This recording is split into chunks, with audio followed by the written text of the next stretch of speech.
ये बात आपको पता होना चाहिए, ये बात क्या जवाब?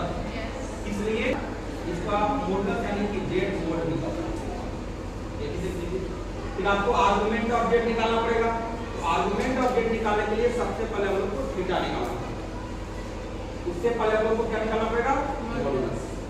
इस कॉम्प्लेक्स नंबर को सबसे पहले हम क्या करेंगे? मॉडुलस निकालेंगे, यानी कि जेड मोड इक्वल क्या बताया गया है?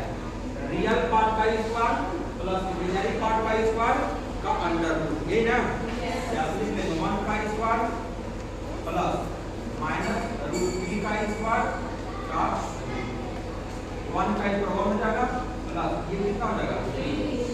तो सोल्व कीजिएगा, ये हो जाएगा आपका 4 और 4 का स्क्वायर कितना होता है? यानी जेड मॉडुलस। इसके बाद क्या चाहिए आपको? थीटा। थीटा निकाल लेंगे, इसके बाद ही हम लोग आर्गुमेंट निकालेंगे।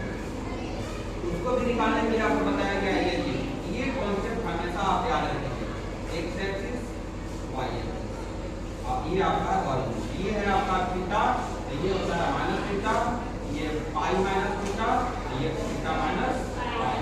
इसी को कोई लिख देगा ऐसे माइनस, इसको लिख दीजिए आपका ये पाई माइनस थीटा, दोनों एक ही बात, ठीक है। आर्गुमेंट निकालने के लिए हम लोग ये काम क्यों करते हैं? क्योंकि ये हम लोग को ये बताता है कि जो कॉम्प्लेक्स नंबर जो दिया हुआ है वो किस क्वाड्रेंट में है, फर्स्ट में है, सेकेंड में है, थर्ड में है कि फोर्थ में है, ये हम लोग को डिफाइन करता है कि नहीं।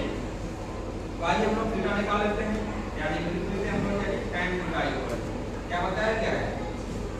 e बटा a का होल या थीटा इक्वल टू लिख देंगे तो इसको लिख सकते हैं tan इनवर्स e बटा a का।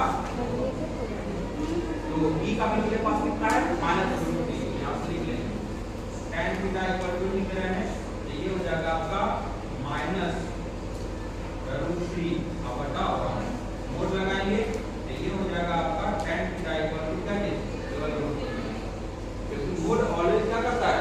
पॉजिटिव करता है।